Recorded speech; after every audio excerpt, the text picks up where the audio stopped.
안녕하십니까. 방금 소개받은 인하대학교 사회교육과에 있습니다. 박선미입니다.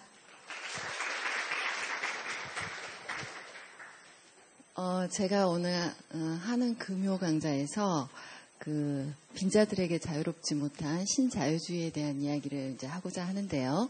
지금까지 금요 강좌에 있었던 이런 어떤 성격과는 조금 다른 렌즈로 우리가 이 경제 현상을 좀 보는 기회가 됐으면 좋겠습니다. 제가 말씀드렸듯이 저는 이제 사회교육과에 있습니다. 그러다 보니까 경제학자가 아닙니다. 경제학자가 아니고 교육학자입니다. 교육학자인데 왜 이런 주제를 하는 금요 강좌에서 이야기를 하는지에 대해서 이제 잠깐 소개를 하고 들어가겠습니다. 저는 이제 중등학교에서 중고등학교 사회선생님을 기르는 예비교사를 양성하는 학과이고 저는 이제 시민교육을 담당하고 있습니다. 그러다 보니까 시민이 누구이고 그 다음에 민주주의에서 시민의 역할이 어떠해야 되고 그러려면 시민이 어떤 역량을 갖춰야 되는가라는 그런 이제 것을 연구하고 강의합니다.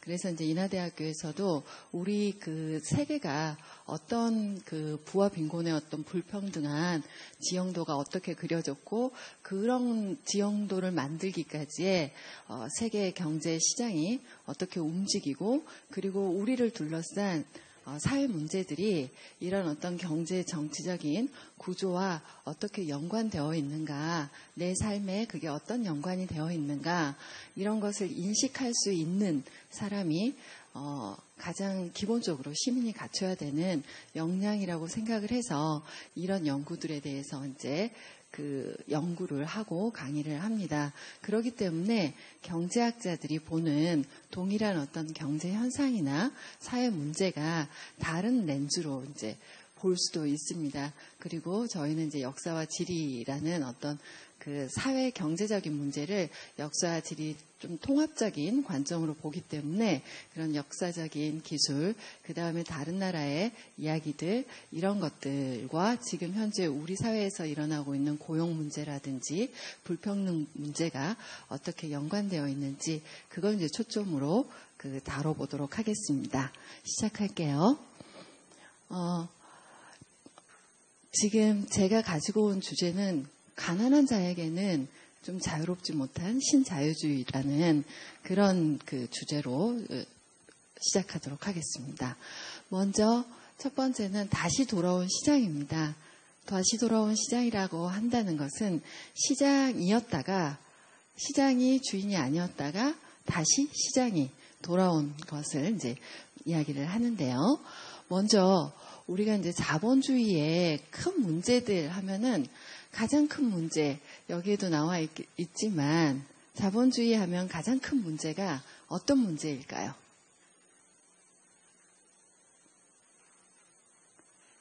나와 있으니까 크게 대답해 주셔도 돼요. 지금 현재 우리도 지금 가장 여기 아마 대학생들도 많은 것 같고요. 청년들이 상당히 많은데요. 우리 사회에서 지금 가장 큰 화두가 뭐죠? 그렇죠. 실업. 고용의 문제이죠. 그리고 그 다음에 점점 심해지는 불평등의 문제. 이건 자본주의가 갖고 있는 내생적인 가장 근본적인 문제라고 할 수 있습니다.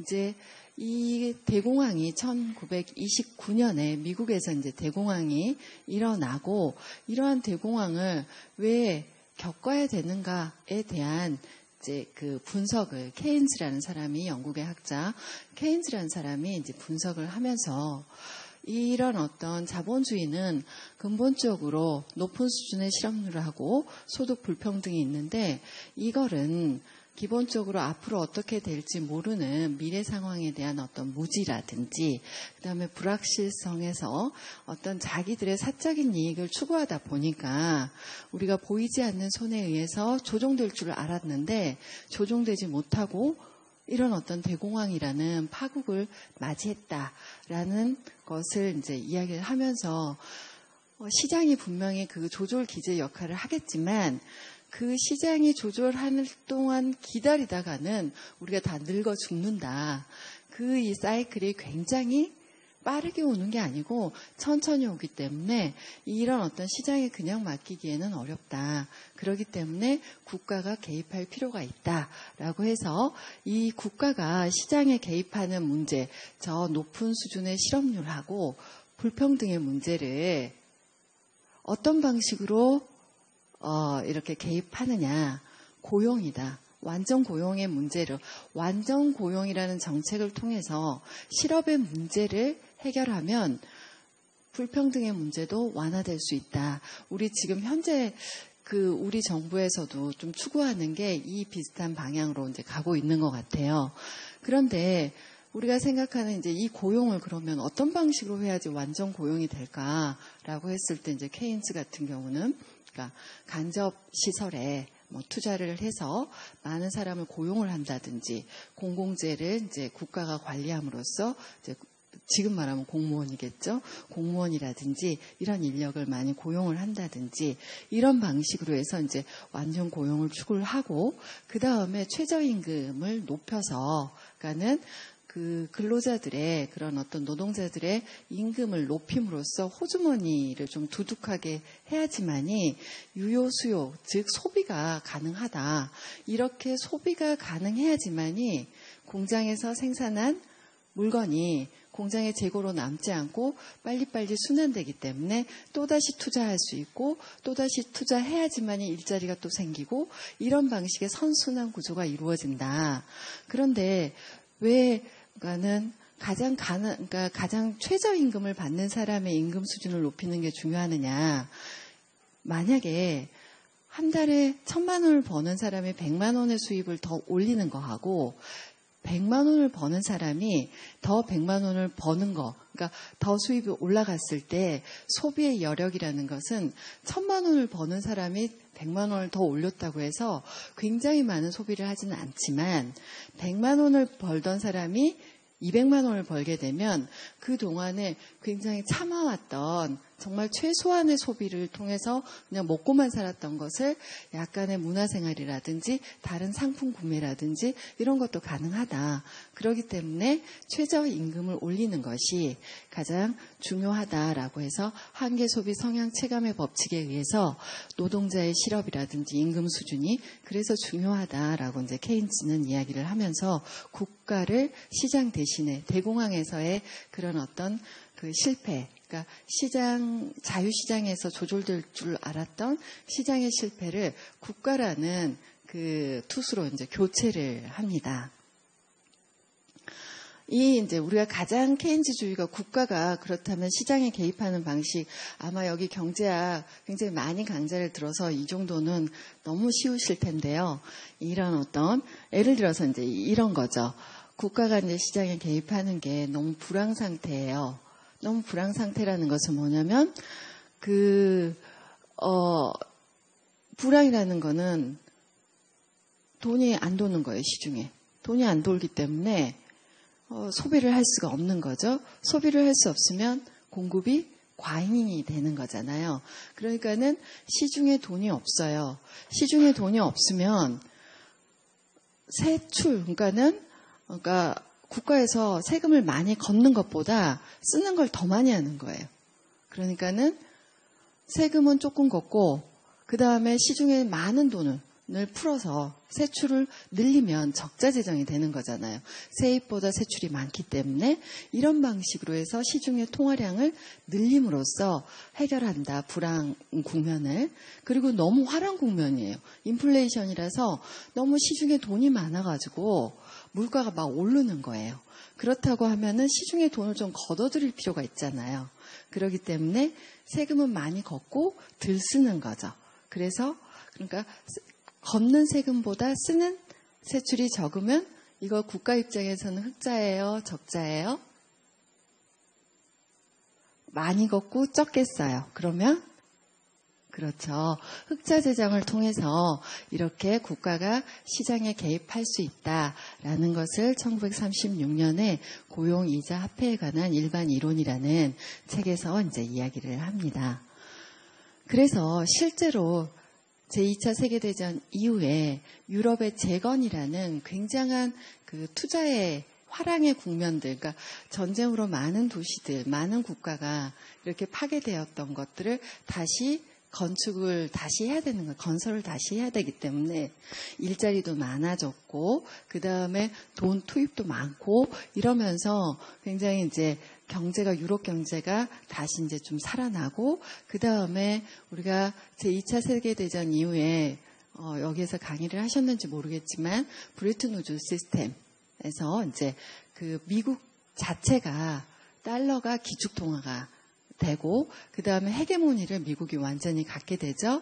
그러면서 안정적인 패권 국가가 있음으로써 이제 어느 정도 세계 질서가 평화의 이제 국면을 갖고 가는 이런 어떤 미국의 이제 헤게모니가 구축되어 있었고, 그 다음에 이런 어떤 케인즈의 방금 시장에 개입한다는 것은 예를 들어서 여러 가지 이제 공공정책, 공공제도, 학교나 보건 이런 것도 국가가 굉장히 많이 개입하고, 그다음 보급하고, 즉 지금 말하면 이제 예를 들어서 북유럽의 그런 어떤 복지 모델 비슷한 이런 식으로 이제 케인즈의 복지국가 시스템, 그리고 이제 포디즘적 축적체제라는 것은 뭐냐면, 여러분 포드 자동차 아시죠? 이 헨리 포드라는 사람이 굉장히 좀 유명하잖아요. 얼마나 유명했으면 포디즘이라는 이즘까지 붙을 정도잖아요. 이 포디즘이라는 것이 그 전에는 자본가하고 마르크스는 자본가하고 노동자 간에 서로 이해가 너무 충돌되면서 분명히 자본주의는 망할 것이다 라고 이야기를 했지만, 이런 어떤 포드의 그런 어떤 축적 체제는 자본주의를 망하게 하지 않고 유지할 수 있도록 했던 거예요. 우리 설국열차라는 영화 혹시 아시는지 모르겠어요. 보셨죠? 많이 보셨잖아요. 제일 앞칸이 엔진칸이 거기가 헨리 포드의 그거잖아요. 그러니까 자본주의를 계속해서 끌고 가고 있는 동력을 마련해준 이런 어떤 포디즘에 대해서 조금 이따 이제 다시 말씀을 드릴게요. 이러면서 1960년대는 굉장히 전 인류의 역사에서 가장 유토피아적인, 가장 어떻게 보면 세계 경제 호황, 가장 최고의 세계 경제 호황 시기를 이제 누립니다. 그래서 이때는 대중문화도 굉장히 발달하고요. 영화, 여기에서 이제 헐리우드라든지 팝이라든지 이런 어떤 그 대중문화도 굉장히 많이 발달을 합니다. 그랬는데 이랬던 게 1970년대 되면 굉장히 국면이 새로 바뀝니다. 새로운 국면으로 이제 바뀌는데요. 이게 미국 중심의 세계 경제가 이제 불안정의 국면으로 들어가요. 왜냐하면 미국 경제가 이 세계 헤게모니를 잡을 수 있었던 것은 달러가 기축통화화 됐다라는 거거든요. 그러면은 달러가 기축통화가 됐다는 건 세계 어디에서든 우리가 우리 돈을 달러로 바꿀 수가 있어야 되는 거죠. 그러니까 예를 들어서 아프리카의 잠비아를 가거나 짐바브웨를 가도 달러로 우리가 환전이 가능해야 될 정도로 많이 찍어내야 돼요. 미국의 그 중앙은행이 많이 찍어내야 되고, 그 다음에 또 한편에서는 미국의 달러가 기축통화가 됐다는 것은 우리 달러 이거 종이 한 장이잖아요. 사실 이거 값어치 별로 없잖아요. 이거는 우리가 이 종이를 갖고 달러라는 지폐를 갖고 미국에 가서 나 이거 금으로 바꿔줘 하면 금으로 바꿔준다는 믿음, 신뢰가 있어야 되는 거거든요. 근데 제2차 세계대전 이후에 미국이 전 세계 GDP의 50%를 차지하고 있었고요. 금을 70%를 차지하고 있었어요. 갖고 있었어요. 그렇기 때문에 그 달러를 기축통화했던 게 가능한데, 이때 1970년대 때 점점 유럽에서 불안감이 느껴지는 거예요. 얘네들 진짜 금 저렇게 많이 갖고 있나? 이렇게 달러 이렇게 많이 찍어내는데 우리가 우리 물건 팔아가지고 달러 받았는데 물건을 진짜 줬는데 내가 받은 이게 혹시 종이쪽이 되는 거 아니야? 라는 막 불안감이 생기는 거예요.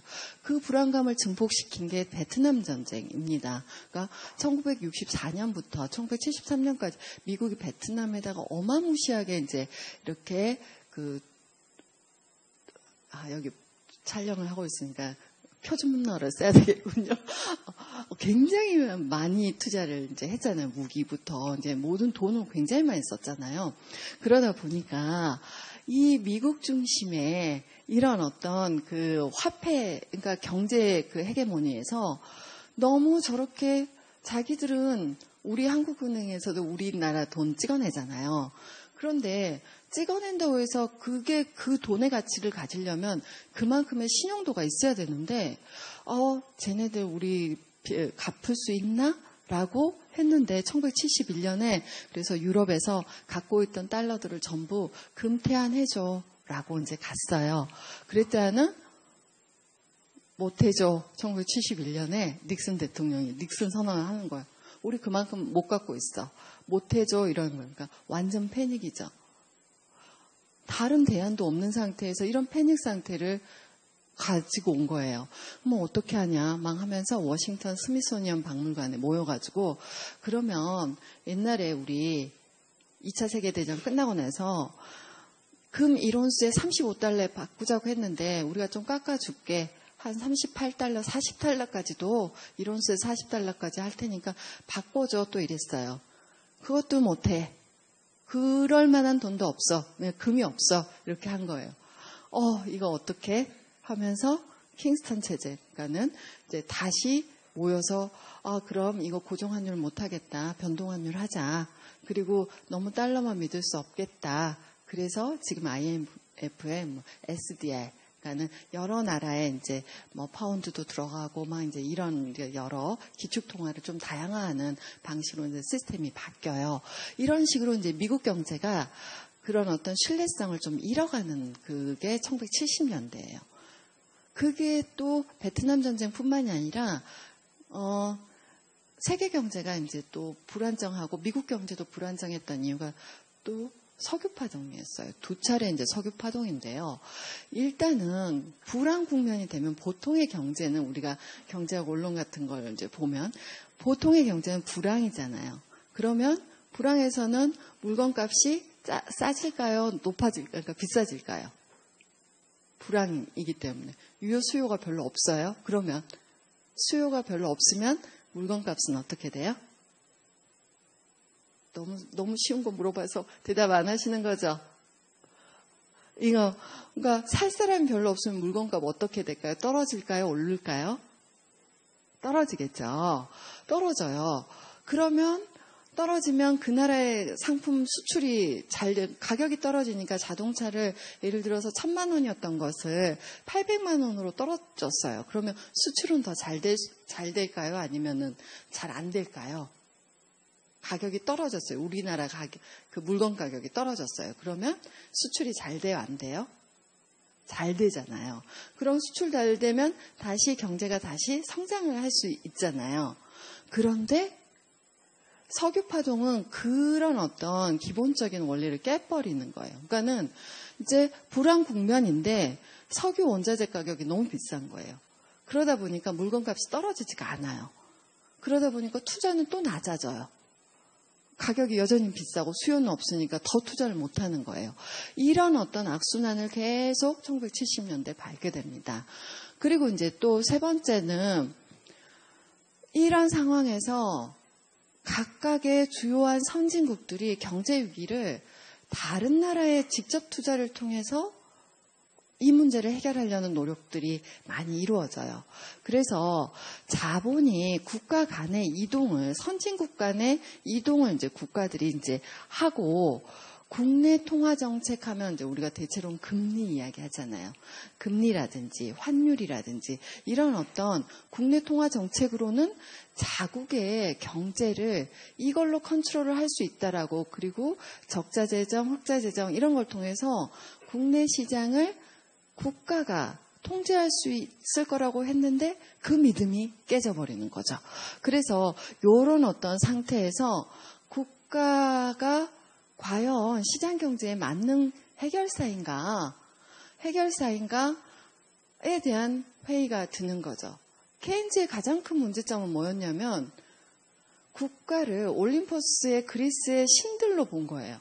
그러니까 얘네 이 올림포스 산에서 제우스라든지 여러 신들이 이렇게 인간 사회를 보고 쟤네들 싸우네 가서 어떻게 해결해줘야지 막 하면서 인간한테 되게 개입을 많이 하잖아요.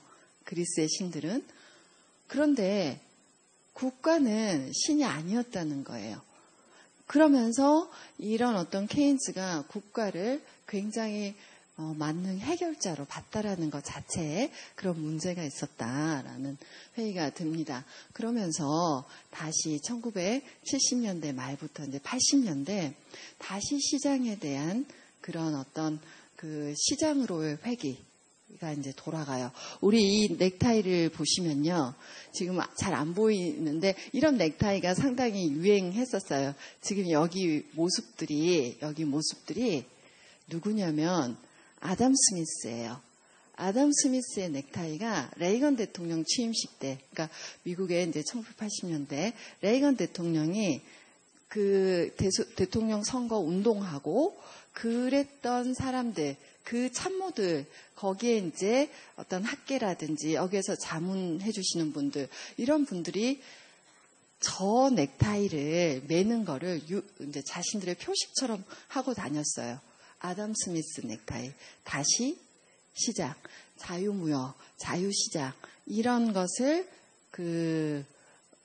말씀하셨던 아담 스미스의 넥타이를 맺고 취임식 날 백악관에 전부 저 넥타이를 메고 왔습니다.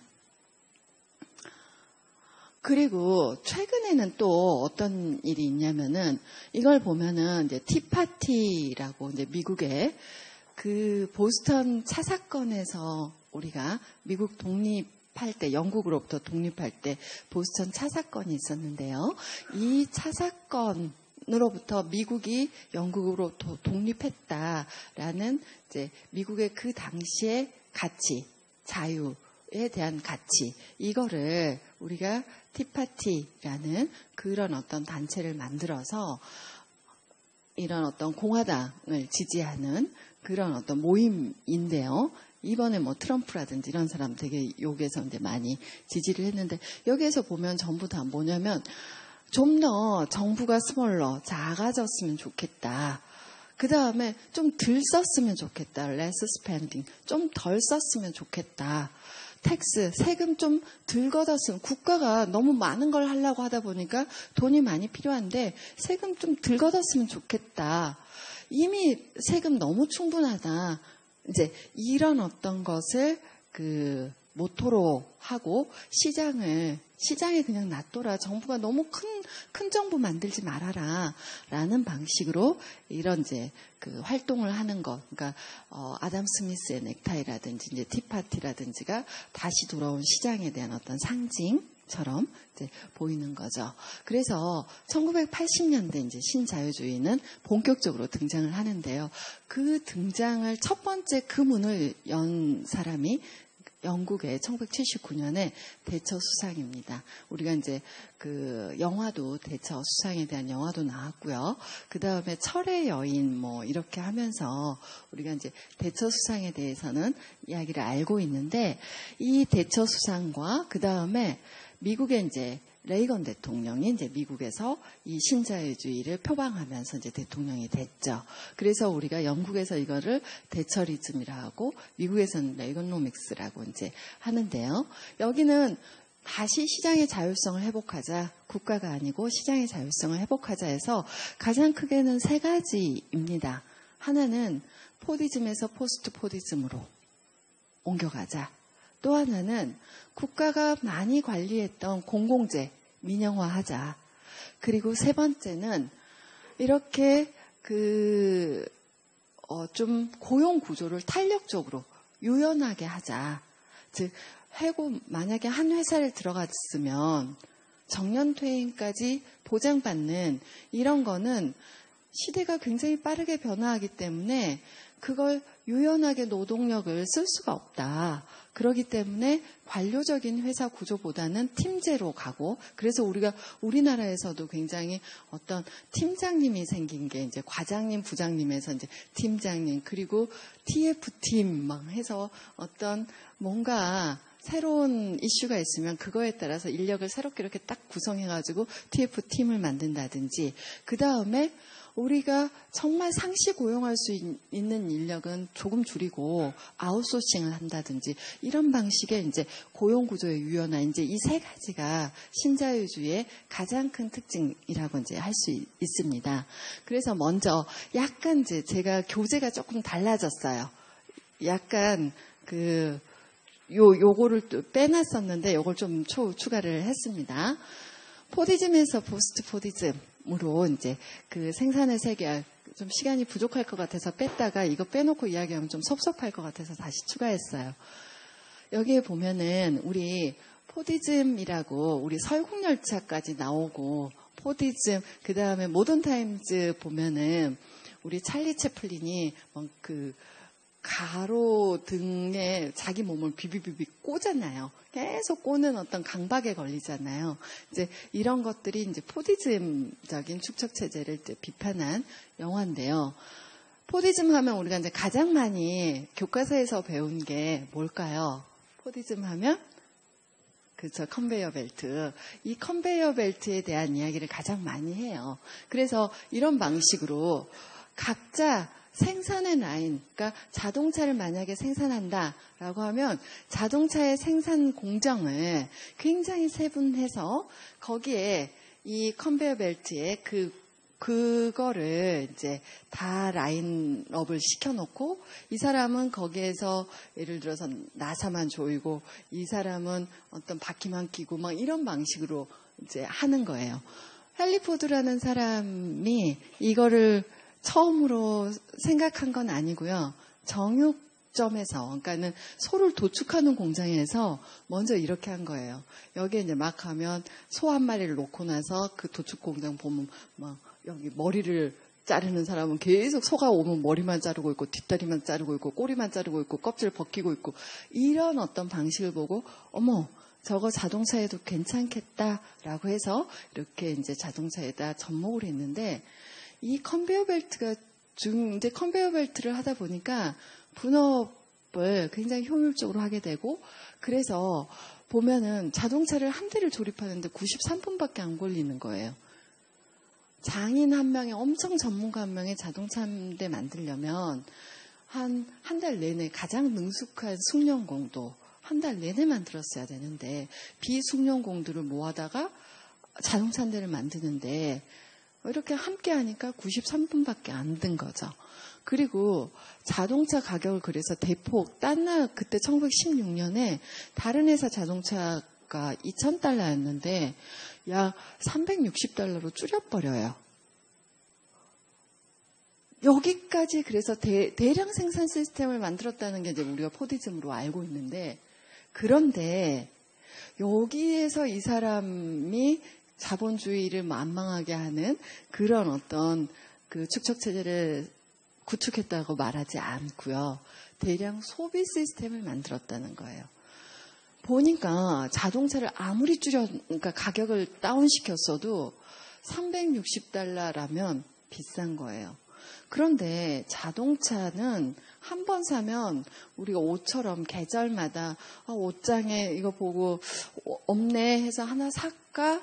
이렇게 할 수 있는 게 아니에요. 자동차는 우리가 한 번 자동차 사면 10년 뭐 이렇게 쓰잖아요.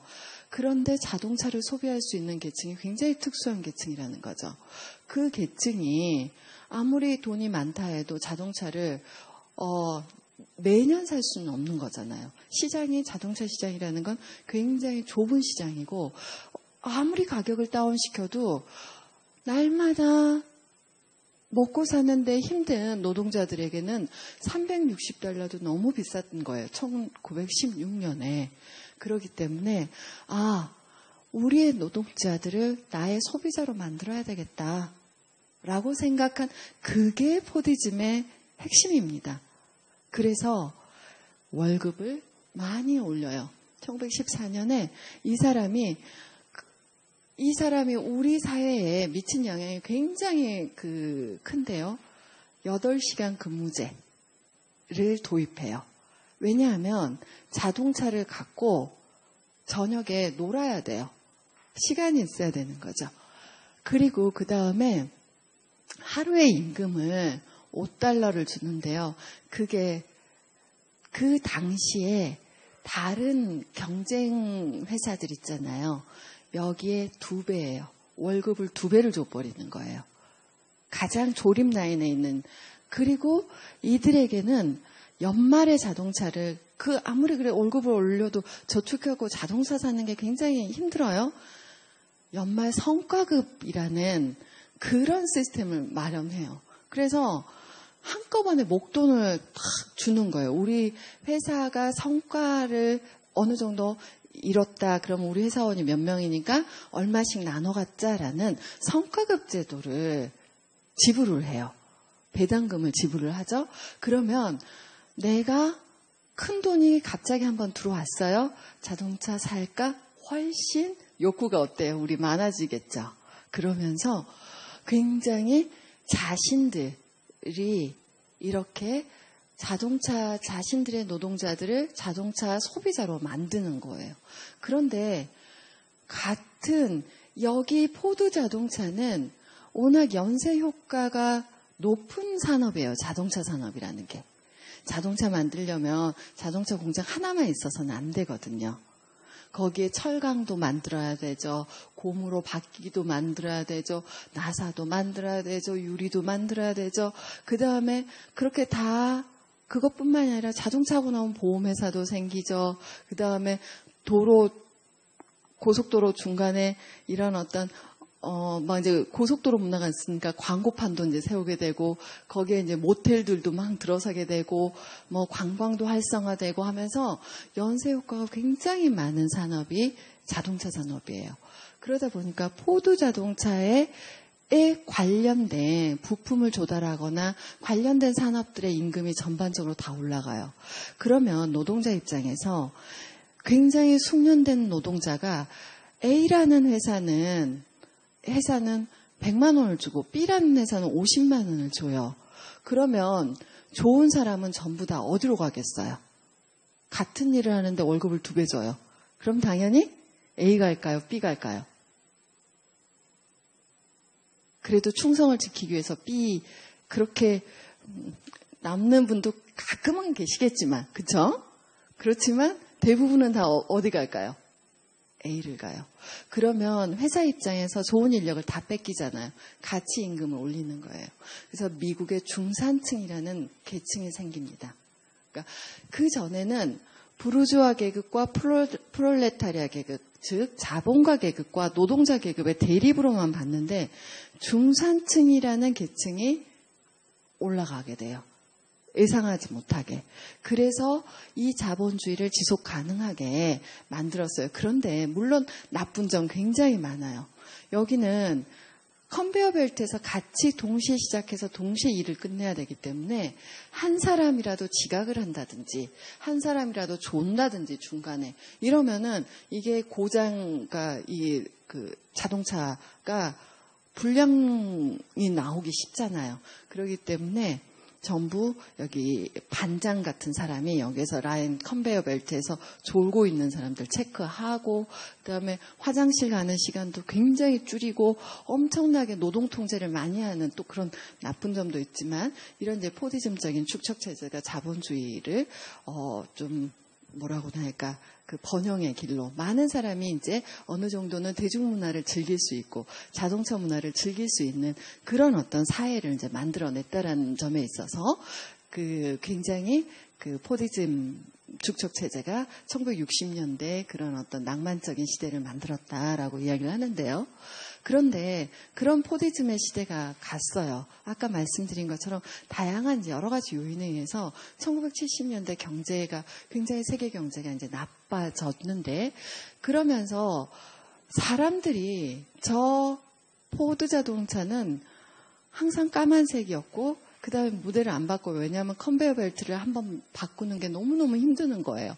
그걸 세팅하는 게 굉장히 어렵기 때문에 모델 변화를 빠르게 할 수가 없었어요. 그런데 사람들이 이제 점차 중산층 문화를 향유하고 오랫동안 그렇게 하면서 개성, 나만의 어떤 취향 이런 것들에 대한 욕구들이 굉장히 많아졌고 그러면서 남들과 다른 어떤 자동차, 남들과 다른 삶의 패턴 이런 것들을 굉장히 추구를 해요.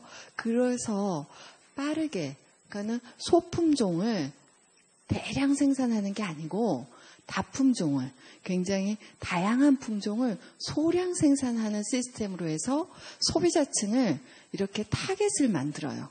이런 20대 중에서도 여성 중에서도 어떤 취향을 가진 사람에게는 이 상품을 그 다음에 20대 여성 중에서도 다른 취향을 가진 사람한테는 이 상품을 이러면서 이렇게 같은 라인을 갖고 오다가 마지막에 이렇게 라인을 좀 다르게 가는 거였죠. 예를 들어서 우리가 뭐 술을 주조를 한다라고 소주 라인을 이렇게 쭉 가다가 거기에다 복분자를 넣어서 복분자 라인도 하고 백세주도 만들고 뭐 무슨 막걸리도 만들고 하는 것처럼 그 취향에 따라서 도수도 다르게 하고 막 이런 거기에 들어가는 어떤 재료를 조금씩 달리하면서 이렇게 소품종 대량 생산에서 다품종 소량 생산으로 바뀌는 시스템이 되고요. 옛날에 포디즘에서는 동일한 표준화된 이러한 어떤 공장, 여기에서 보면은 여기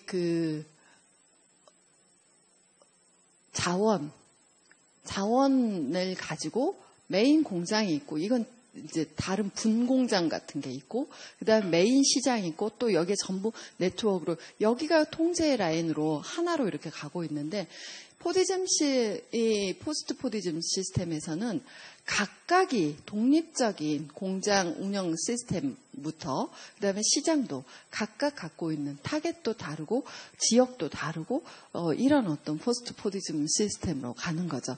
그러면서 포디즘적인 공정이 있어요. 단순 조립하는, 부품을 조립하는 게 있어요. 그리고 단순 박음질을 디자인했고만 했으면 단순 박음질을 하거나 뭘 하거나 하는 제조업에서도 단순한 노동이 필요한 부분이 있는 거죠. 그건 전부 어디로 가느냐? 인건비가 싼 지역으로 넘어가는 거죠. 그래서 자동차다라고 하면은 조립을 어디서 하냐면 멕시코에서 하는 거예요. 왜냐하면 멕시코하고 미국은 국경을 맞대고 있거든요. 그런데 똑같은 조립만 해요. 조립만 하는데 미국의 북동부에 있는 이런 어떤 전통적인 자동차 산업 디트로이트라든지 이런 곳에서는 예를 들어서 시간당 인건비를 20불을 준다라고 하면은 멕시코에서는 5불을 주는 거예요. 그런데 북동부에서 자동차를 만드나 저기 멕시코 국경에서 만드나 서로 FTA 해버리면서 관세 없이 오면은 뭐 그렇게 지리적인 교통비도 크게 많이 들지도 않고 이러는 거죠. 그래서 전부 넘어가는 그런 어떤 공장이 단순한 일을 하는 거는 저임금지대로 이제 국경을 넘어가 버리는 이런 시대가 온 거죠.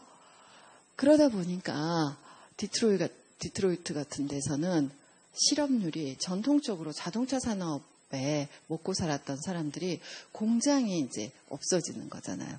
공장이 전부 멕시코나 중국이나 이런 데로 다 넘어가는 거예요.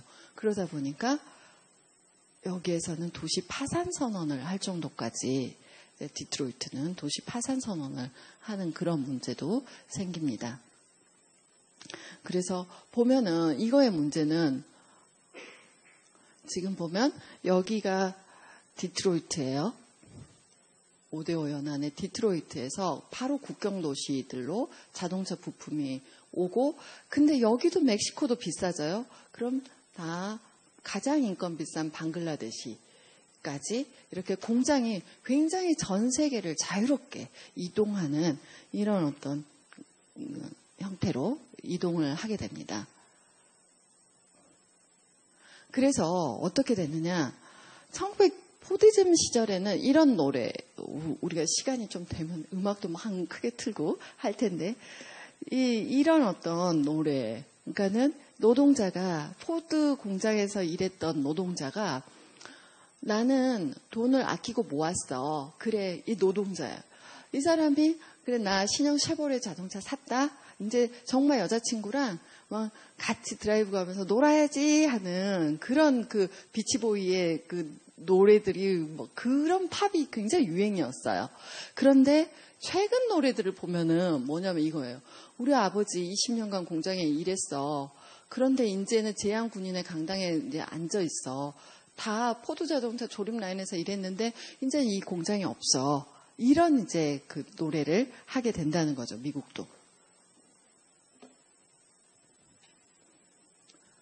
두 번째, 그러니까는 이런 그 신자유주의의 하나의 그 특징, 포디즘에서 이제 포스트 포디즘으로 옮겨갔는데 자본이 국가, 자국 내에서의 어떤 경제를 국가가 개입해서 컨트롤할 수 있는 수준이 안 되고, 그리고 불안 국면을 타개하기 위해서 자본들이 이동하기 쉽게 다양한 장치들을 이제 마련을 하죠. 뭐 우루과이 라운드부터 이제 그 세계 무역 그 WTO라든지 뭐 이런 것까지 함께 이제 해가면서 하는 건데, 너무 그것까지 하면은 여기에서 우리가 도저히 우리에게 주어진 시간에 다룰 수 없어서 그 문제는 이제 빼고 가는데요. 이런 방식으로 해서 이제 자본이 그 국제 무역의 제도라든지, 그 다음에 이런 어떤 정보화된 또 그 기술적인 발달이라든지, 그 다음에 필요, 국내에서의 자본의 축적의 문제 때문에 그 필요를 타개하는 이 과정에서 이렇게 이제 자본이 많이 이동하면서 선진국에서도 노동자들의 실업 문제가 굉장히 심각한 문제가 됐다. 그러니까 그 전에는 선진국은 잘 살고 개발도상국은 좀 못 살고, 그리고 제국주의로 군사적 힘으로 영국이 제국주의 할 때 식민 지배를 받은 사람들은 못 살고 영국 사람들은 잘 살고, 이런 어떤 구도였는데, 신자유주의가 되면서 선진국에서도 실업의 문제가 굉장히 강해졌고, 그 다음에 자본을 가진 사람들이 다른 해외 자본으로 계속 이동하면서 자본을 축적하는데, 실업자인 사람들은 호주머니가 점점 비어가니까 사회 양극화 문제가 선진국에서 그 계층 간의 양극화 문제가 굉장히 다시 심화되는 이런 것을 첫 번째로 봤고요. 그 다음에 이제 두 번째는 공공재 이제 민영화도 두 번째 신자유주의의 특징이에요. 아까 우리가 이제 아담 스미스가 사실은 신자유주의 하면은 우리는 아담 스미스 아버지, 그러니까 자유주의 시장의 아버지 하면 이제 우리가 아담 스미스, 뭐 리카르도 이런 사람들 많이 이야기하는데, 우리 넥타이까지 맬 정도로, 아담 스미스의 넥타이까지 맬 정도로 신자유주의자들이 옹호하는 사람이에요. 아담 스미스가 세 가지, 국가는 시장의 개입 최소화해라. 딱 세 가지만 해라. 우리 국가가 우리에게 정말 가장 먼저 국가를 만든 이유, 그러니까 우리가 홉스라든지 뭐 이런 사람들이 이야기한 게, 국가가 왜 있어야 되는가라고 할 때, 나 혼자는 많은 그 진짜 이런 어떤 야만의 시대에 혼자 나를 지키기가 너무 어렵잖아요. 그렇기 때문에 국가를 이렇게 만들어서 우리를 보호하기 위한, 우리가 만든 거다라는 게 근대잖아요. 그 전에 왕은 나는 타고났어, 나는 왕이야, 처음부터 이거였는데, 이제 근대에 와서는 우리가 우리의 안전을 위해서 우리가 너를 대표로 추대한 거야 라는 이런 거였잖아요. 그것처럼 국가의 역할 제 첫 번째는 안전이에요. 우리 안전을 도모해주지 못한 국가는 국가라고 하기가 굉장히 어렵죠. 그래서 다른 나라의 침략이라든지 어떤 그 재해라든지 이런 걸로부터 좀 국민을 보호하는 거, 이거 해라. 아담 스미스가 이건 해라. 두 번째, 국가는 반드시 법을 통해서 이렇게 운영을 해야 되는데, 공정하게 법이 운영되는지 그거 굉장히 공정하고 엄정하게 수립하고 집행하는 거, 요거 해라. 세 번째 뭐냐면, 도저히 개인이 하기에는 너무 벅찬 거, 돈이 너무 많이 드는 거, 돈을 많이 투자했는데 회수 기간이 너무 긴 거, 이런 거는 국가가 좀 해달라. 예요. 공공사업이나 공공기구 건설, 이거 공공재예요. 공공재 관리를 국가가 해라. 이거 생각하면 뜨아하잖아요. 우리 아담 스미스 신자유주의자들이 가장 첫 번째로 제일 하기 쉬웠던 게 대처수상이 제일 먼저 신자유주의 문을 열었잖아요. 거기서 제일 먼저 했던 게 뭐냐면 민영화예요. 그런데 그러면서 아담 스미스를 추앙을 했는데 아담 스미스는 실제로 공공재를 관리해라 국가가 였어요. 그러면 공공재가 뭐냐? 왜 국가가 관리해야 되느냐? 그런데 왜 이걸 민영화해야 되는가에 대한 거를 잠깐 살펴볼게요. 공공재하고 공유재는 우리 이제 둘 다 누가 사용해도 누구는 사용해, 누구는 너 들어오지 마. 이거 못 한다는 거예요. 도로에 가는데 나가는데 우리가 자동차 갖고 오는데 네 차는 들어오지 마. 네 차는 들어와도 돼. 이렇게 못 하잖아요. 우리가 바다에서 어부에서 이렇게 우리 예를 들어서 그 마을 어부들이 있는데 어부들이 앞에 바다에서 고기 잡는데 너는 잡지만 나는 잡을 거야. 이럴 수 없는 거잖아요. 그 마을 그 어부 회원 중에서 너는 안 돼. 이렇게 말할 수 없는 것처럼 비배제성의 원리를 갖는 거는 우리가 공공재나 공유재나 같아요. 근데 이제 공공재는 뭐냐면은 여기는 비경합성이고 이 공유재는 경합성이 있어요. 예를 들어서 우리가 하딘의 공유지 비극이라는 그거 굉장히 좀 유명하잖아요.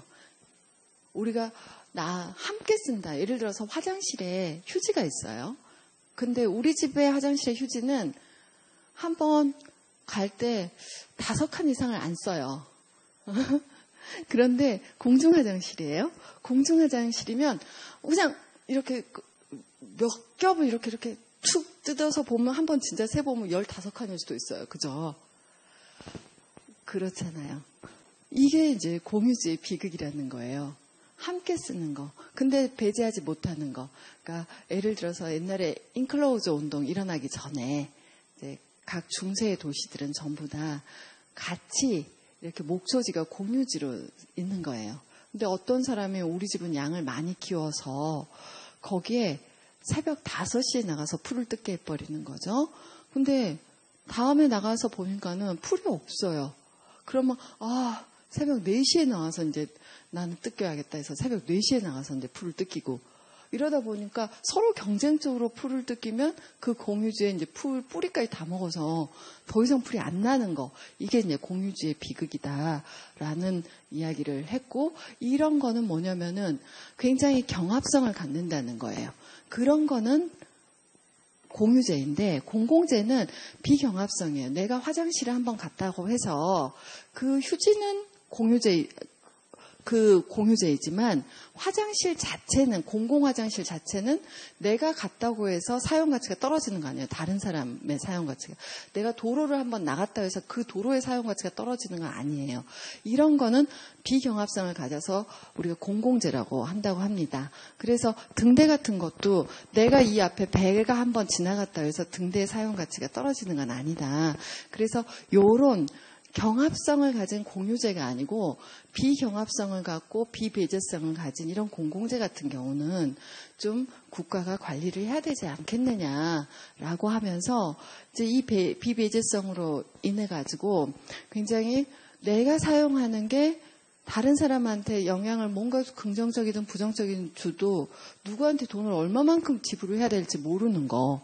그 다음에 이런 어떤 공공재는 철도, 우편, 정보통신, 수도가스 이런 것들 돈이 구축 비용이 너무 많이 드는 거, 이런 것들, 이런 공공재 같은 경우는 이제 국가가 관리를 해야 된다라고 했습니다. 그래서 우리가 뭐 그 책에서 많이 배우셨겠지만 사무엘슨이라든지 피구 같은 경우, 근데 이걸 어떻게 관리해야 돼라고 했을 때 이제 피구세 같은 경우 세금을 공공재 공급하고 관리할 수 있도록 이제 세금을 징수해야 된다는 거예요.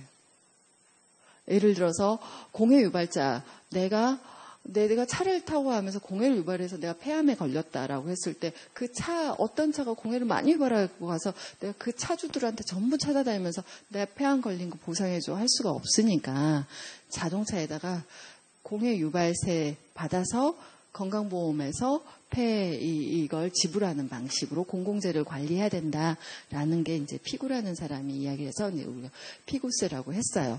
그런 방식으로 하다 보니까 이걸 다른 말로 하면 이제 이런 기능이 많이 강화되면 국가가 세금을 어때야 돼요?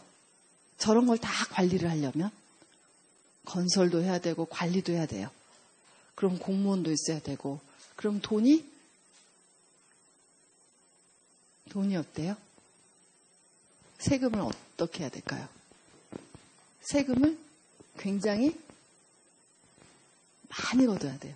그러니까 우리 지금 그 오바마 케어에 반대하면서 아까 티파티 사람이 세금 덜 내게 해달라 이러는 것처럼 이런 어떤 국가가 공공재를 관리하다 보니까 세금을 너무 많이 걷는 거예요.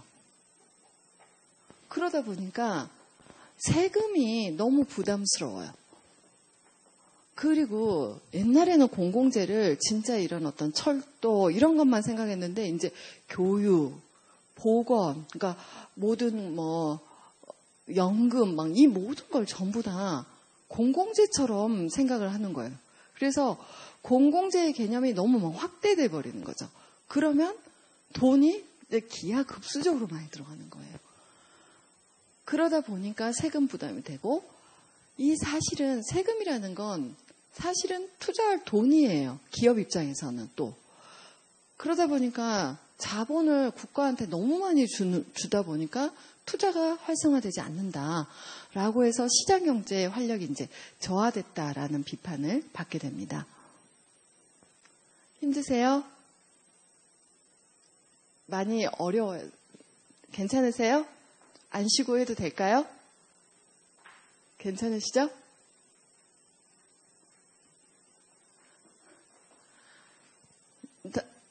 경제가 잘 나갈 땐 괜찮아요.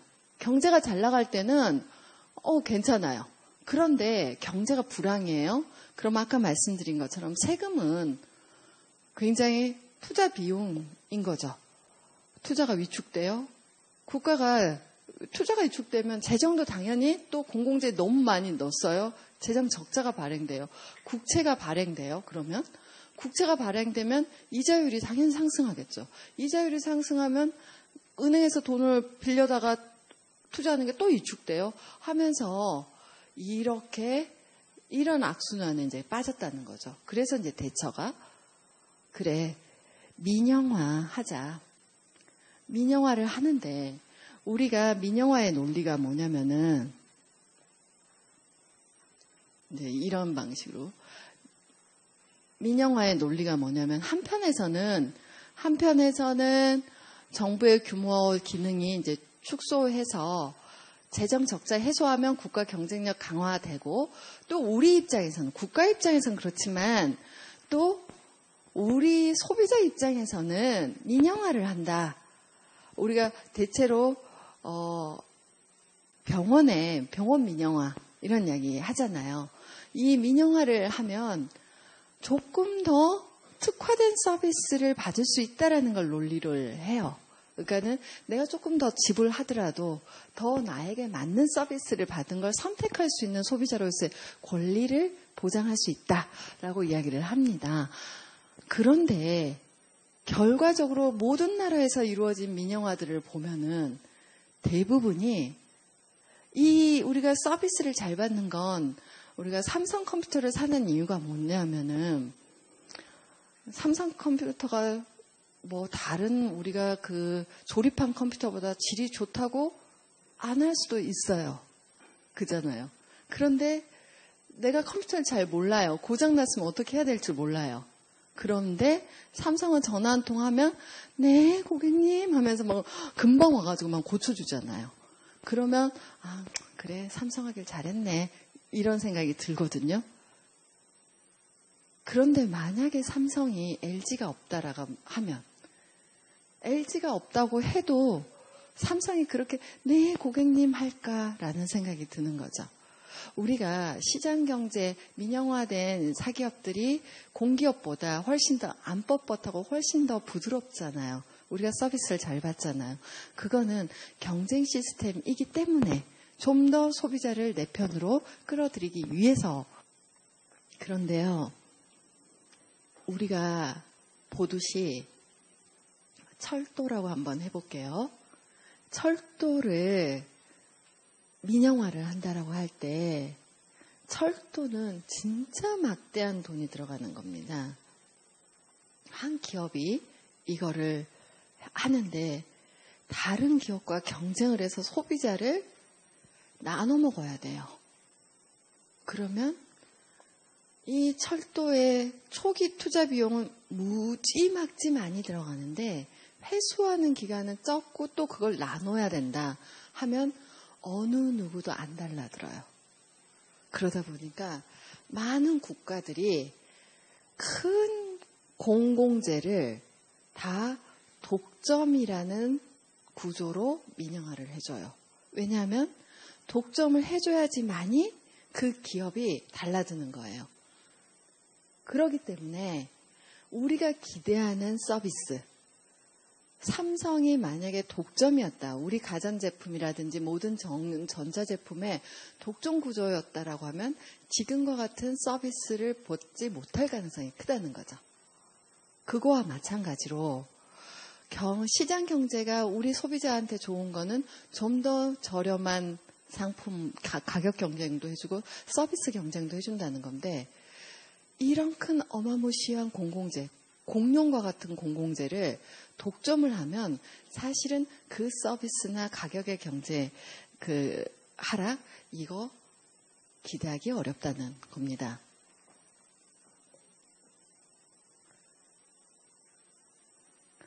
이런 거에서는 또 한편에서는 진짜 이런 심리들도 굉장히 많이 작용했어요.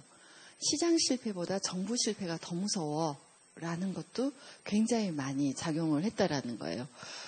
항상 모든 정부는 재정 적자일 수밖에 없다는 거예요. 선거철이 되면 이거 해주겠습니다. 저거 해주겠습니다. 해주는데요. 그 세금은 누가 내냐면 아직 태어나지 않는 애들한테 빚으로 남아요. 근데 그 아직 태어나지 않는 애나 어린 애들은 투표권이 없어요. 투표권이 있는 어른들한테 잘 보이는 모든 공공정책하고 그 부채가 다음 세대한테 간다는 거죠. 그렇기 때문에 재정 적자로는 항상 재정이 적자될 수밖에 없다. 투표에서 정권을 잡기 위해서는 이제 이런 어떤 것도 공공재를 민영화하는 그 정치학적인 논리가 되기도 했습니다.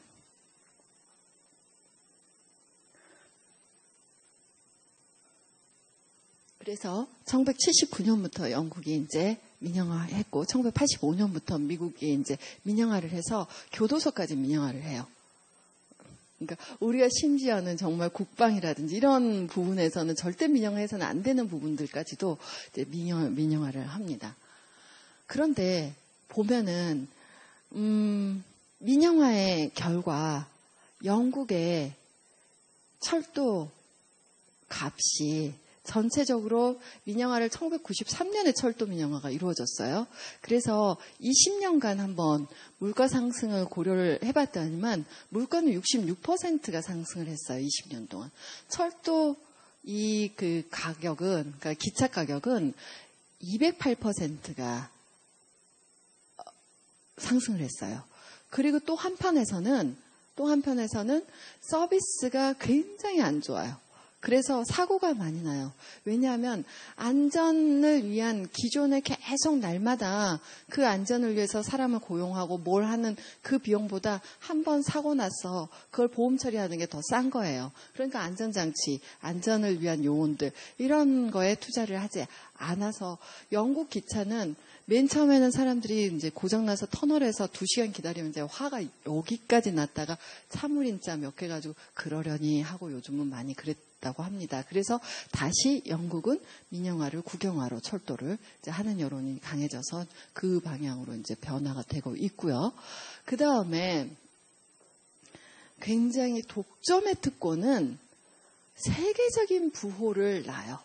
그러니까는 이렇게 큰 공공재를 독점을 하면 예를 들어서 한전이다. 한전 같은 경우도 한 사람 개인이 독점을 하게 되면 어마어마한 부자가 될 수가 있는 거죠. 한 나라의 전기를 한 기업이 갖고 있다라고 하는 것은 엄청난 거거든요. 철도를 한 기업이 갖고 있다, 독점이다 라고 하면 엄청난 돈을 가질 수가 있는 거죠. 이런 것처럼 굉장히 민영화는 세계적인 부호 탄생의 이제 배경이 되는 겁니다. 그리고 세 번째, 이제, 민영화 끝나고 나서, 이제, 노동, 이게 사실은 우리한테 가장 더 많이 실질적으로 와닿을 수 있어요. 노동의 이제, 유연화 부분이 이제 가장 많이 와닿을 수 있는데요. 굉장히 좋죠. 제가 처음에 직장에 제가 1998년도에 한국교육과정 평가원으로 수능 출제하는데, 이제 거기서 제가 연구원으로 첫 직장이 거기서 시작을 했었는데요. 거기에서 처음 들어갔는데 그때 막 아웃소싱이라는 단어가 회의에 들어갔는데 아웃소싱에서 너무 멋있어 보이는 거예요. 아웃소싱 막 이러니까. 그래서 와 대단히 근사하고 이게 시대의 조류인 것 같고 막 이렇게 트렌드인 줄 알았는데 굉장히 안 좋은 용어였더라고요. 이게.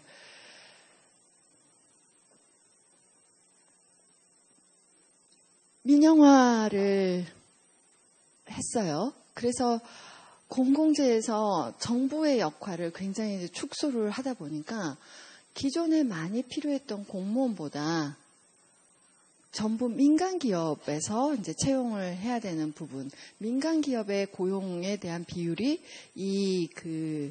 많아진 거죠.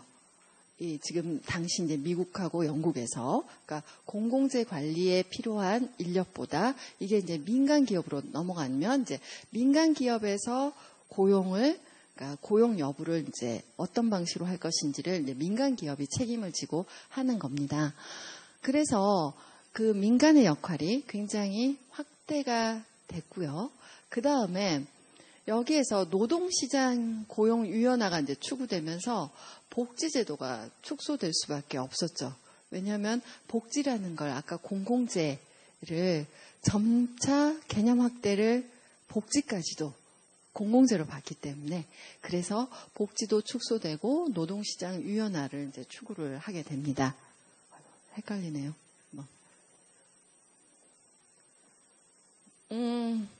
1980년대 이런 어떤 실업의 문제를 케인즈는 완전 고용을 통해서 국가가 완전 고용을 통해서 실업의 문제를 없애야지만이 저임금 노동자들의 호주머니가 높아지고 실업자들은 정말 저임금 노동자보다 더 먹고 죽을 돈이 없는 거예요. 그런 거잖아요. 그 문제를 고용을 통해서 해결해야 된다라고 이야기를 했는데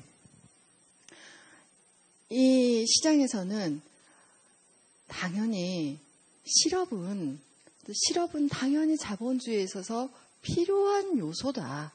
완전 고용은 이거는 굉장히 사회가 문제가 있는 거고 실업이라는 것은 당연히 인플레이션을 고려할 때 실업자가 없다라는 것은 인플레이션이 높아질 수밖에 없고 이런 어떤 인플레이션을 잡으려면 일정 비율의 실업률은 가져야 된다라는 것이 시장주의자예요. 왜냐하면 아까 유효 수요를 높이는 거잖아요. 모두 다 소비를 해요. 그러면 다 수요가 높으면 가격이 올라가잖아요. 물건 가격이. 살려고 하는 사람이 많아요. 그럼 물건 가격이 올라가요. 그러면 물건 가격이 올라간다는 게 지속적으로 많이 올라가면 우리가 인플레이션이라고 하잖아요. 모르겠어요. 저는 이제 경제학자는 아니라서 엄밀한 의미인지는 잘 모르겠지만 그렇잖아요. 그잖아요. 그렇기 때문에 실업이 하나도 없다, 완전 고용이다라는 것은 인플레이션 문제를 항상 안고 있다. 이건 자본주의 인플레이션도 굉장히 큰 문제다라는 거죠. 그랬는데 그래서 약간의 실업, 이게 신자유주의예요. 실업자가 있어야 된다. 우리가 마르크스는 이걸 산업 애비군이라고 했는데 이런 어떤 실업자가 이제 있어야 된다라고 이야기를 합니다.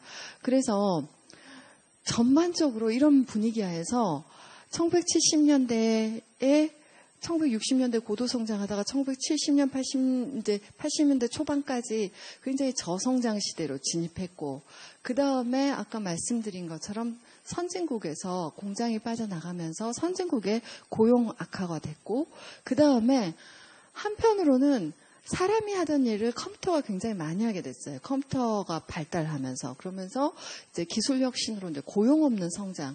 그런데 이 문제는 이제 더 심각해지죠. 지금 우리 사회 실업률을 옛날의 패러다임으로 문제를 해결하기가 굉장히 어려워요. 왜냐하면 정말로 인공지능 이런 상황에서 사람의 인력보다 인공지능 개발하는 게 비용이 그걸 사용하는 게 덜 드는 시기가 온다. 그러면 인간은 인공지능 개발비보다 낮은 일자리밖에 없는 거잖아요. 그렇기 때문에 이 고용 없는 성장이라는 것이 점점 더 심해지는 사회가 될 수밖에 없겠죠. 그래서 이런 상황에서 이제 완전 고용 정책 폐지하자. 그래서 노동시장을 이 상황에서 그래도 경제 성장을 이루기 위해서는 완전 고용 정책 폐지하고 노동시장 유연화하자라고 했습니다. 아까 말씀드린 것처럼 실업하고 인플레이션 역비례 관계예요. 인플레이션 억제하려면 실업률 어쩔 수 없어요. 그리고 완전 고용을 유지하려는 노력은 임금 상승하고 인플레이션 유발해요. 그래서 우리 영국 경제가 쇠퇴했다라고 대처는 이야기를 합니다. 그래서 인플레이션 유발하지 않는 수준의 실업률은 항상 유지하자라는 것이 대처리즘입니다. 그래서 영국의 노동시장 유연화 정책, 이제 우리가 신자유주의 첫 번째 열었다는 그걸 중심으로 해서만 이야기하면 이제 미국도 마찬가지예요. 그래서 이런 어떤 해고수당법, 법을 이제 만들어요. 그리고 고용보호법, 이런 것과 관련한 규제를 다 완화를 해요. 규제는 다 안 좋은 것이요. 하면서 이제 규제 완화를 다 해요. 그리고 직무 분할 제도라고 해서 우리가 진짜 아웃소싱 하는 거 있잖아요. 6개월 단기 계약하고, 그리고 그러니까는 이렇게 잘라버리고 막 이러는 거 있죠. 이거 하면 그 회사에 지원금 줘요. 영국에서 이제 대처 시대에 그런 걸 할수록, 그러니까는 이런 어떤 노동의 어떤 퇴임까지 보장하는 곳은 지원을 안 해주는 반면에 고용을 그렇게 단기 고용을 많이 할수록 지원금을 많이 지원을 해줍니다. 그리고 고용 촉진을 위한 예산 대폭 삭감을 해요. 이제 대처가. 그래서 탄광이라든지 철도라든지 여기에서도 주요한 걸 모두 다 국영화에서 민영화로 바꾸고, 그 다음에 각 민영화된 기업들은 이런 어떤 고용의 법들을 다 이제 규제를 다 완화시키고, 그 다음에 해고를 쉽게 하고, 이런 어떤 아웃소싱이라든지 직무 분할 제도를 활성화하는 방향으로 노동 시장 유연화를 했고, 미국도 동일하게 따라서 했고, 그러다 보니까 우리나라에, 제가 1998년에 첫 직장을 갔다고 했는데 우리나라도 IMF 거치면서 그걸 구조조정의 조건으로 이제 내세우는 거죠. 그런 다음에 우리나라는 사실 IMF 이전과 이후에 사회부인계가 굉장히 달라진 게, 이게 굉장히 영향이 큰 것 같아요. 그래서 우리가 이 영화를 보면 이제 탄광 노동자들이, 탄광이 이제 국영화에서 민영화되면서 이제 해고되는 이 영화인데, 이들이 여성이 대체로 했던 어떤 음악이라든지 발레라든지 당시에 대처를 비유하는 이런 방식의 이제 영화들이 좀 많이 나와요. 그래서 여기에서 이 대처리즘에 대한 비판을 이제 하면서 여기 우리 이거는 삶 자체를 이제 송두리째 뺏는 거다. 수많은 광부 실직했고 해서 자막이 1984년 이후 149회 탄광이 폐쇄됐고 25만 명이 이제 석탄 산업에서만도 실업자가 이제 발생하는 거에 대한 비판을 이야기해요. 그래서 우리 켄 로치 감독의 영화들이 이런 류의 영화를 굉장히 많이 만듭니다. 그래서 켄 로치 빵과 장미에서부터 내일을 위한 아무튼 나 블레이드 이 나이가 드니까 단어 명사들이 생각이 안 나는 거 있잖아요. 갑자기 켄 로치 감독이 영화가 정말 좋고 이 당시를 대처리즘을 엄청 비판을 했어요. 그래서 대처가 사망했다는 그 소식을 들은 날 그 사람 트위터에 그렇게 써요.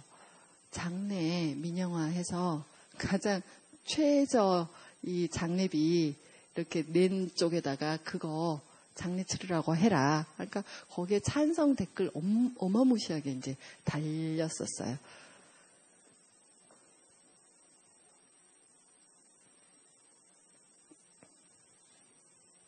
그러다 보니까 민영화하고 고용정책 결과 공공재를 독점 기업이 만들어서 엄청난 부를 한쪽에서는 보장받는 반면에 노동시장에서는 해고, 비정규직, 연봉제, 성과급제 이런 것들 실업률 어마어마하게 많이 이제 나오게 되는 겁니다. 그래서 부와 빈곤의 양극화 현상이 강해졌다, 심화됐다라고 말씀을 드릴 수 있습니다.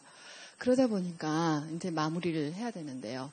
신자유주의 시대라는 것이 그 전 세계 전체 어느 지역은 부자이고 어느 지역은 가난한가 이런 문제들이 그 전엔 좀 심플했어요. 그러니까는 선진국이나 강대국이나 제국주의는 부유했고 식민 지배를 받거나 제3세계거나 이렇게 아프리카나 남미의 어떤 가난한 그런 지역은 가난하다라는 이런 심플한 어떤 이분법적인 것들이 굉장히 많았는데 신자유주의 시대를 다시 한번 돌아올 시장에 의해서 재편된 세계는 훨씬 복잡해졌습니다. 어떻게 복잡해졌느냐? 선진국의 가난한 사람과 부유한 사람들 간의 격차 너무 심하고요. 개발도상국에서 제1의 세계 부자들이 막 나와요. 그리고 개발도상국에서도 그러니까 부유한 사람과 가난한 사람들 간의 격차가 심한데 그 전에는 선진국과 개발도상국 간의 이분법이었다라고 하면 요즘은 선진국의 부유층과 개발도상국의 혹은 저개발국의 부유층이 이렇게 연대하는 방식 이런 방식으로 세계 구조가 좀 재편되는 게 신자유주의 이후에 달라진 거라고 이제 우리가 할 수가 있습니다. 여기에서 우리가 그렇게 부유하다고 생각하지 않는 멕시코에서 세계 제1의 부자가 탄생한 이 사례를 우리는 지금까지 이제 세계 제1의 부자 하면 누구예요, 지금? 빌 게이츠잖아요.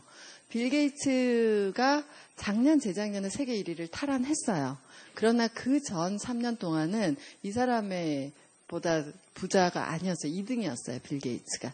그래서 이 사람이 어떻게 해서 멕시코의 사람이 카를로스 슬림이라는 사람인데요. 이 사람이 어떻게 부자가 이렇게 됐는가에 대한 이야기, 이런 이야기를 하면서 좀 더 복잡해지고 그런데 멕시코의 일반 사람들은 거기에 이제 공장이 갔으니까 좋아지지 않았을까?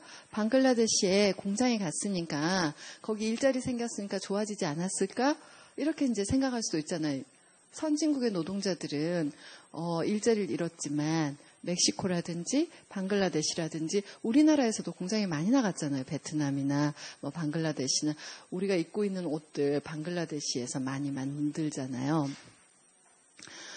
그러면 그 나라는 좀 나아지지 않았을까라는 거에 대해서 한번 좀 생각을 할 시간을 갖고 좀 마무리 짓고 선생님들하고 질의응답하도록 하겠습니다.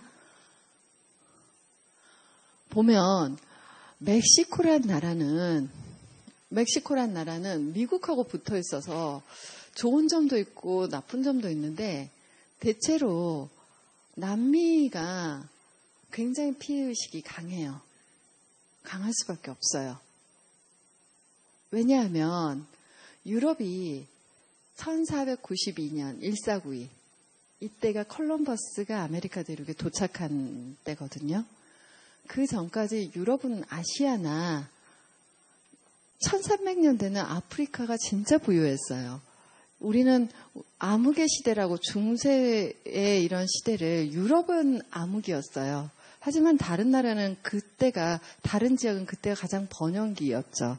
근데 우리 세계사를 서양사 중심으로 배우다 보니까, 유럽사 중심으로 배우다 보니까 중세를 이제 암흑의 시대라고 했는데요. 이 당시에 남미의 아즈텍 문명하고 잉카 문명이 엄청나게 번영하고 있었어요. 콜럼버스가 도착하기 전에. 그런데 콜럼버스가 도착을 하면서 여기는 정말 하루아침에 파괴되기 시작하고 여기에 자원을 바탕으로 해서 스페인이라든지 스페인이 가장 중심이 됐겠죠. 스페인이 남미를 바탕으로 해서 그 화려한 문화를 이제 만들고 이렇게 그러면서 이제 근대를 서양에 이제 이끌어 오고 지금까지 이런 어떤 유럽이나 그 다음에 유럽의 문화가 간 미국이나 혹은 호주나 이런 데서 이제 주도를 하고 있는 세계 경제를 이제 주도하고 있는 역사가. 근데 만약에 그때 콜럼버스가 승리하지 않고 스페인이 승리하지 않고 남미가 승리를 했다라고 하면 아마 세계 역사의 판도는 완전히 지금하고 이제 달라져 있을 수도 있는 거죠. 그렇기 때문에 수백 년 동안 남미가 유럽의 지배를 받다 보니까 굉장히 컴플렉스가 심해요. 그래서 우리끼리 이게 굉장히 심합니다. 그래서 그리고 사실은 현재도 일어나고 있는 일이기 때문에, 그러니까 그 중앙 아메리카나 남 아메리카에서 이제 그런 역사들이 지금까지도 일어나고 있는 일이기 때문에 여기는 이제 멕시코 같은 경우는 아즈텍 문명이 가장 발달하고 있었던 그곳이었어요. 그래서 멕시코가 독립하니까 스페인으로부터 독립한 이후에는 뭐든지 1917년에 아예 헌법에다가 경제활동에 국가 개입이 다 우리 국가가 한다. 만약에 민간에게 시장에다 놔두면 유럽과 미국의 시장이 여기를 먹기가 너무 좋은 거예요. 그렇기 때문에 우리는 국가가 관리한다라는 게 멕시코 경제의 기초예요. 헌법에 아예 그렇게 박아놨어요. 그리고 1930년대 국유화를 이제 시작하면서 거의 대부분을 다 모든 산업을 국유화로 운영하는 게 멕시코입니다. 그래서 1950년대, 60년대 이제 대부분이 이제 처음부터 여기는 이제 국유화로 시작을 했어요. 그러다 보니까 그 농촌은 조금 그랬지만 전체적으로 보면은 여기를 보면 연평균 성장률이 국유화를 통해서 여기는 자원이 워낙 많다 보니까 성장률이 1940년에서 1975년까지 GDP 성장률이 5%에서 8%로 계속 꾸준하게 몇십 년을 유지할 정도로 높았었어요. 공업 생산은 훨씬 더 높고요. 농업은 이제 대신에 조금 희생을 많이 했죠. 그런데 어떻게 됐냐면 하려면 당연히 국유화를 했다라는 것은 정부 지출이 많을 수밖에 없어요. 정부가 다 국유로 운영을 하기 때문에 그러면 항상 공공부문이 적자예요. 적자를 뭘로 벌충을 하냐면 멕시코 은행이 다 계속 채권을 발행해요. 적자를 보충해요. 그럼 당연히 통화량이 너무 증가해서 인플레이션이 심해요. 그러면 IMF가 여기에서 너네 페소화 평가 절하해야 돼. 계속 그러는 거예요. 그래서 죽어라 이제 거의 할 때쯤이 됐어요. 그러니까 1940년에서 70년대 초반까지는 잘 나가다가 이게 더 이상 한계가 온 거죠. 국유로 모든 걸 운영하다 보니까 국가 부담이 너무 심해져서 이런 상태까지 왔는데, 그리고 전체적으로 세계 경제는 석유 파동을 이제 겪는 거예요. 1970년대. 그런데 타이밍 절묘하게 멕시코에서 석유가 터진 거예요. 어마어마한 석유가 터졌어요. 그래가지고 1978년에 석유 매장량이 이제 우리가 진짜 많은 석유를 이제 발굴한 거죠. 그래서 그때부터 석유 파동이라는 건 석유값이 엄청 오른 거거든요. 그러니까 그동안 빚잔치 다 갚아요. 다 갚고 오나 계속해서 국유화를 해요. 공공재를 다 국가가 관리를 해요. 그런데 1979년에 이제 이런 불안 국면이 좀 사그라들고 세계 그 석유 파동도 사그라들고 원유 가격이 안정이 돼요. 그러다 보니까 우리 석유를 담보로 해가지고 IMF로부터 돈을 무지 많이 갖다 끌었었거든요. 멕시코가. 우리 석유 많아. 그 가격으로 생각하고, 예를 들어서 그 1리터에 한 2,000원 주고 생각했는데 갑자기 석유값이 2분의 1 반값 돼버렸어요. 그러면 나의 멕시코의 자산 가치가 2분의 1밖에 안 되는 거잖아요. 그러다 보니까 모라토리움을 선언을 해버립니다. 1982년에. 국가 부도를 선언을 해요. 그 다음부터는 IMF가 빌려 쓴 돈이 있잖아요. 우리나라처럼 조금 빌렸었어도 이렇게 큰 강도로 우리한테 구조조정하라고 했잖아요. 멕시코한테 구조조정해라. 근데 멕시코는 구조조정 받아들일게. 구조조정의 조건이 뭐냐면 민영화예요. 민영화 받아들일게. 시장 개방할게. 다 하는데 너네는 못 믿겠어요. 민영화 하되 너는 이제 대부분의 모든 나라들한테 IMF가 민영화해, 시장 개방해 하면, 민영화를 하면 예를 들어서 르완다에 복원을 민영화해라고 하면은 르완다 자본이 그걸 못해요. 누가 하냐면 미국 자본이 들어가는 거예요. 이런 방식으로 다 선진국들이 전부 그 나라에, 가난한 나라에 민영화한 기업들을 다 사재기를 하는 거예요. 멕시코는 절대로 두 번 다시 우리는 그렇게 안 한다라고 해서 자국 기업한테 다 민영화를 하는 거를 법으로 규정을 해버립니다. 그래서 이 사람이 카를로스 슬림이라는 사람인데요. 이 사람이 이제 텔맥스라는 그 통신, 아메리칸 통신에서부터 미국의 통신까지 이 사람 거의 다 샀어요. 부동산. 그래서 우리도 소비를 할 때 있잖아요. 한번 생각해 보시면, 제가 한번 그때 길 갈 때 생각을 해보니까, 제가 아침에 일어나서 먹고 마시고 차 타고 이렇게 하는 거 보니까 내가 하루에 소비한 거에 한 70%는 대기업이 가져가겠다라는 생각이 들더라고요. 그런데 멕시코 국민들의 90%는 이 사람한테 바치는 거예요. 전화하는 거, 먹는 거, 외식하는 거, 놀이동산 가는 거, 담배 피는 거, 진짜 모든 게, 옷 입는 거, 집 짓는 거, 모든 거를 이 기업이 거의 주요한 알짜배기 민영화를 갖다가 하니까, 돈을 많이 버니까 또 문어발식으로 다른 기업도 다 사들이고 해가지고 이 사람이 어마어마하게 이제 돈을 많이 번 사람인데요. 이 사람이 89조 원 정도 있는데요. 우리는 89조 원이나 89억이나 너무 큰 돈이니까 이게 감이 안 오잖아요. 솔직히 말해서 1조 하면 10억보다 적은 것 같은 느낌도 심지어 들잖아요. 감이 없으니까. 10억도 감이 없잖아요. 내 수중에 있는 100만 원이 훨씬 커 보이잖아요. 그잖아요. 이게 220년 동안 날마다 11억씩 쓰는 거예요. 이 정도로 부유한, 멕시코에서 세계 제1의 부자가 되는 이런 어떤 그 민영화라는 것이 실제로 부유한 사람과 가난한 사람을 양극화를 지키고 있고, 이 지도를 보면 멕시코하고 미국 간의 쌍둥이 도시들이에요. 국경을 마주하고 있는 쌍둥이 도시들인데, 이 쌍둥이 도시의 멕시코 쪽에 이 쌍둥이 도시들의 다 멕시코 방향 있죠. 여기에 공장이 다 들어가 있어요.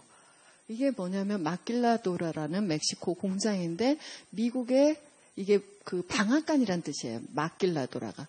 미국에 조립한 거를 여기 방앗간에서 우리 그 쌀농사 지는 농부 따로 있고 방앗간에서 지어주는 사람 따로 있잖아요. 그것처럼 여기에서 부품을 미국에서 생산해 갖고 오면 이 마길라도라는 방앗간이라는 여기에서 공장에서 조립하는 거예요. 우리 삼성도 여기에 공장 많아요. 그러니까는 전 세계 조립 라인들이 전부 여기에 와요. 그래서 미국 시장을 겨냥해서 미국 바로 길만 건너면 이러니까 공장에 이제 굉장히 많이 왔어요. 그때 이 카를로스 슬림 가문은 여기에 수많은 공장들을 또 갖고 정말 왕궁처럼 이제 생활을 합니다.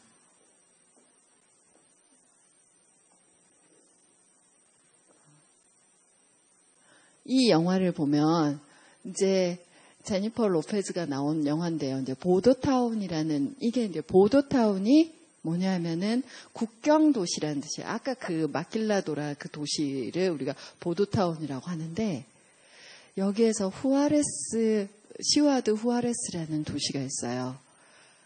아마 서프라이즈라는 MBC의 그 프로그램이 있는데요. 거기에서도 몇 차례 나온 도시예요. 전 세계에서 여성 살해가 가장 많이 이루어지는 곳이 이 도시예요. 그러니까는 사실은 통계를 잡을 수가 없을 정도로 몇만 명이 뭐 살해당했다. 하루에 뭐 몇백 명씩 살해당한다. 이런 소문이 날 정도로. 근데 경찰은 뭐 하냐? 못 들어가요. 무서워서. 여기. 왜 이 보도타운에 이 여성들이 이렇게 많이 죽어가느냐? 여기에 일하는 여공들이에요. 조립라인 여공들이 3교대로 여기는 포디즘적 체제로 가요. 컨베어 벨트로. 이 영화를 보면 컨베어 벨트 시스템으로 그대로 운영되는 게 있어요. 그러면 3교대이기 때문에 새벽 퇴근이 많아요. 새벽에 퇴근하는 사람들이 있거나, 이 3교대가 곧바로 뭐 6시 퇴근 이런 게 아니잖아요. 6시부터 또 밤근무를 하는 사람이 있잖아요. 그러면 이 뒤에가 사막지대인데 밤에 끌려가서 강간당하고 이 굉장한 그 상처 이 흔적을 남기고 모래에다가 파묻어 버려요. 그래서 그 부모들은 딸이 안 돌아오면 사막으로 가요. 그래서 다 뒤지고 다니는 거예요. 파고 다니는 거예요. 그래서 시신을 찾으면 거기에 카운팅이 하나가 되는 거고, 못 찾는 경우가 태반인 이런 이제 거를 그 다큐멘터리식 영화로 이제 만들었어요. 그러면서 여기에서 카를로스 슬림과 같은 그런 어떤 부유한 사람과 이제 여기에서 공장 노동자, 이러면서 범죄화되는 곳에서 삶의 질이 점점 떨어지는 이런 것을 이제 그린 영화입니다. 그렇다면 여기가 왜 이렇게 됐을까요? 왜 이렇게 됐냐? 공장이 떠나가기 때문에 이렇게 돼요. 왜냐하면 공장에서 더 싼 지역으로, 여기가 이제 어느 정도 세계 여러 공장들이 들어오면서 경쟁이 좀 높아지고, 그러다 보니까 임금 수준이 좀 높아지는 거예요. 임금 수준이 높아지니까 공장주들이 좀 더 싼 데로 옮기자 해서 좀 더 싼 데로 옮겨가면서, 거기에 왔던 사람 중에 일자리에서 일했는데 어느 날 실업자가 되는 사람들이 많은데 고향에 돌아갈 수가 없어요. 그래서 호시탐탐 거기에서 가장 국경 도시이기 때문에 미국에 불법 이민을 하기 위해서 거기에 모여요. 거기에서 안 떠나고 있는 거예요. 일 없는 젊은 사람들이 많이 모여서. 근데 국경을 넘는 브로커들이 또 많아요. 그러면서 마약 밀매부터 뭐 이런 사람들도 거기 많이 모여요. 그러다 보니까 여기가 일자리가 떠나면서 굉장히 일자리를 잃은 젊은 사람들이 모여 있고 그러면서 가장 약자인 새벽에 퇴근해야 되는 여성이 타겟이 되는 이런 그게 있다는 거죠. 그러면 일자리가 어디로 갔느냐? 방글라데시로 갔어요. 방글라데시로 이제 가장 저렴합니다. 방글라데시는 한 달 내내 아침부터 저녁까지 일해도 한 4만 원 이 정도. 그것도 막 올려달라고 투쟁해가지고 이제 이런 경우들이 많은데 이거 라냐 플라자예요. 방글라데시에서 정말 포디즘적으로 운영이 되죠. 여기는 정말 15분밖에 하루에 휴식 시간이 없어요. 우리 전태일평전에서 우리 청계천하고 똑같은 그런 구조가 지금 여기. 그러니까 제3세계는 이렇게 지금 포디즘에서 포스트 포디즘으로 옮겨갔다고 하는데 공간적으로 분산된 거라고 생각하시면 될 것 같아요. 선진국은 포스트 포디즘의 시대를 살고 있을지 몰라도 개발도상국은 포디즘의 시대를 살고 있고 아직 포디즘의 시대도 안 간 데도 있어요. 공장 자체가 안 들어간 데도 있다라는 거죠. 그래서 이렇게 옮겨간, 그러니까 신자유주의 시대에 이제 옮겨간 이 공장에서 모든 안전이나 그런 어떤 근로 환경이나 이런 것들은 고려하지 않아요. 가장 저렴한 곳으로 찾아갔기 때문에. 가장 우리가 유니클로에서 5,000원짜리 티셔츠에 감동하시면 안 돼요. 이 5,000원짜리 티셔츠가 가능한 이유는 이런 임금 수준을 받았기 때문에 그게 가능한 거죠. 그래서 여기가 무너졌는데 가장 그러니까는 한 달에 43달러니까 4만 원, 43달러는 5만 원 정도 되는 거죠. 네. 5만 원 정도의 최저임금을 받고 하는데 여기에서 한 건물이 봉제 공장이 무너졌는데 1,130명이 죽었어요. 그래서 여기도 이제 심지어 임금이 전 세계에 이제 여기는 의류 공장이 이제 왔어요. 의류 공장이 오니까 여기도 더 이상 도시 다카 수도 같은 데 물가가 올라가는 거예요. 이 임금 갖고 못 살겠다. 그래서 한 달에 7만 원은 달라라고 한 거죠. 그러니까 월마트 같은 경우는 떠날래. 더 싼 데 또 있거든 하면서 공장 폐쇄, 하루아침에 공장 폐쇄하고 떠나요. 이런 방식의 또 그럼 엄청난 실업이죠. 우리가 그래 거기 일자리 생겨서 좋겠다라고 이야기할 수도 있지만 사실은 신자유주의 시장이 아까 말한 것처럼 국가가 개입했을 때 문제도 굉장히 많아요. 세금의 문제에서부터 그 다음에 진짜 국가는 올림포스에 사는 신이 아니거든요. 정말 공정하게 할 수도 없는 거고 그렇다고 해서 시장에다 맡겨서 지금 현재 우리에게 실업의 문제라든지 불평등의 문제라든지 최저임금의 문제가 과연 우리 사회만의 문제인가 아니면 전 세계가 이렇게 엮여있는 문제인가 이제 이런 거. 그래서 우리가 좀 더 생각을 해야 될 것은 뭐냐면은 정말 정부가 큰 정부인가 작은 정부인가가 논쟁거리가 아닌 것 같아요. 이제 제가 생각하기에는 정부가 크게 공공재나 이런 거를 다 관리하고 보건복지도 다 국가가 관리를 해야 되는가 아니면 시장에다 맡겨야 되는가가 옛날에 이런 화두였다면 이제는 좋은 정부가 어떤 정부인가 크건 작건 간에 예를 들어서 정부가 우리가 믿을만하고 좋은 정부면 우리가 세금을 내도 내요. 근데 그게 만약에 제대로 안 쓰여요. 그러면 이거는 세금을 낼 수가 없는 거잖아요. 북유럽이 세금을 많이 내도 불만이 없는데 베네수엘라는 세금 많이 내요. 국가가 완전 복지 많이 한다고 해요. 그런데 베네수엘라 같은 경우는 자신을 지지하는 이 자기 정권을 잡고 있는 자신의 정권을 지지하는 사람들을 위해서 써요. 자신을 지지하지 않는 사람에게 안 써요. 그러면 사실은 이 복지라고 국가에서 세금을 많이 걷어가지고 국가가 관리해야 되는가 시장이 관리해야 되는가 이 문제가 아니고 어떻게 공정하게 관리하도록 할 것인가가 문제라는 거예요. 좋은 정부가 도대체 어떤 정부인가? 그러면 우리가 뭘 해야 되는가? 우리가 이렇게 여기에 관심을 갖고 여기까지 오신 분들이 많잖아요. 우리가 해야 될 일이 무엇인가요? 우리 한 사람 한 사람이 이런 걸 알고 우리가 이해하고 하는 것은 좀 더 좋은 정부를 만드는데 정부는 절대로 스스로 좋아지지 않아요. 시민들이 깨어 있어야지만이 정부가 좋은 정부가 된다는 겁니다. 그래서 그런 이야기를 한번 해보고 싶어서 오늘 이 주제를 가지고 왔습니다. 저는 강의는 오늘 여기까지 하고요. 혹시 같이 이제 토론이라든지 질의응답 있으면 함께 해도 좋을 것 같아요.